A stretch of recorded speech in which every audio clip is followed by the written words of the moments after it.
Bora, Gil! Na verdade, eles estavam meio que acomodados, né, na situação deles ali. E você chega meio com um diferencial no meio do time, né?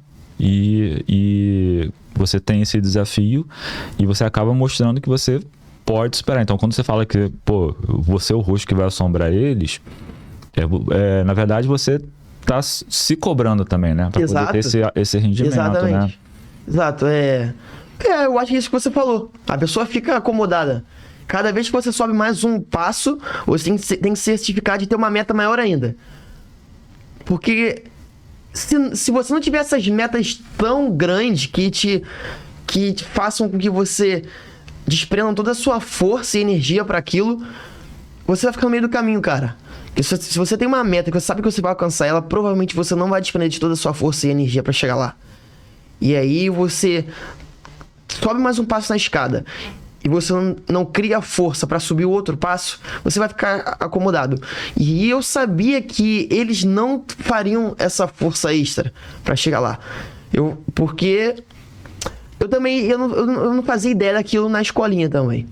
Então, como eu sei que como eles sabiam que eu era pior do que eu, que eles eram melhores do que eu, eles também não iam fazer essa força extra. E aí, como eu falei, e aí que eu ganhava vantagem. E aí que eu comecei a ganhar vantagem em cima de todos eles.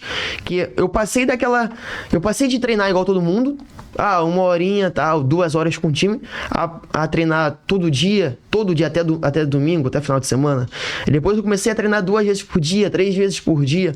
E eu comecei a treinar 7 horas por dia, todo santo dia, e no domingo treinar 2 para regenerar. Então eu comecei a criar uma ética de trabalho tão, vamos dizer, doentia, assim, que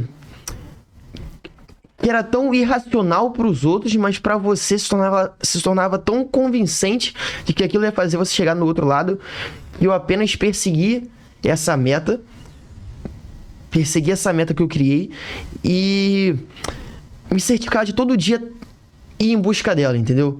Porque se eu criei essa meta e eu não fizesse todo santo dia o que eu me propus a fazer, provavelmente não ia chegar no meu total e pleno potencial. Então eu sabia que eu tinha que todo dia fazer o que eu propus a fazer. E aí eu fui crescendo. E dentro desse, como todo ambiente profissional que a gente vive, né? E principalmente no esporte, no futebol, ainda mais no Brasil, que é um país que tem essa cultura do futebol muito grande. Mas você chegou ali naquele ambiente já profissional, começando o ambiente profissional, você via muito a questão da rivalidade, da questão de, como tu falou, de um ser melhor do que o outro, mas você mostrou a tua visão, que você chegou ali naquele grupo, você viu um grupo melhor do que você fisicamente, preparado para o futebol, você se colocou de frente do espelho, falou que seria melhor do que eles, né, para poder crescer como um profissional, como atleta, mas você chegou a enxergar isso vindo deles, tipo assim, eles te menosprezavam, eles te viam como ameaça, eles chegavam junto contigo, ou você era o patinho feio do time? Pô, cara, essa é uma boa pergunta. Acho que ninguém nunca me perguntou isso, não. Quando eu não era tão bom assim, quando eu tava abaixo deles, era horrível. Isso era horrível porque eles sabiam disso, e é óbvio que você está num ambiente que todo mundo ali é diferente e você e mais alguns poucos estão bem abaixo deles. Óbvio que você vai ficar de lado, você não vai para jogo, vão te tratar diferente, eles vão te olhar diferente também, entendeu? E eu percebia isso.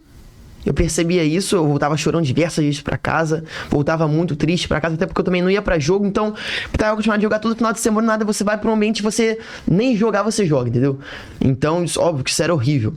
Foi um dos motivos também que comecei a trabalhar duro, que agora, quando tô cansado, desmotivado, tô sem força, eu puxo esse sentimento, eu revivo cada memória, eu tenho muito bem isso gravado na minha cabeça, cara.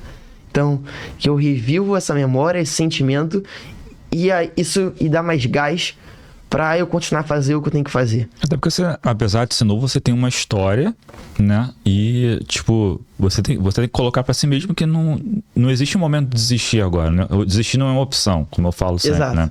Até porque você já lutou tanto pra chegar até aqui, então qualquer desafio que você tiver pela frente é meter as caras e encarar, né? Isso, exatamente.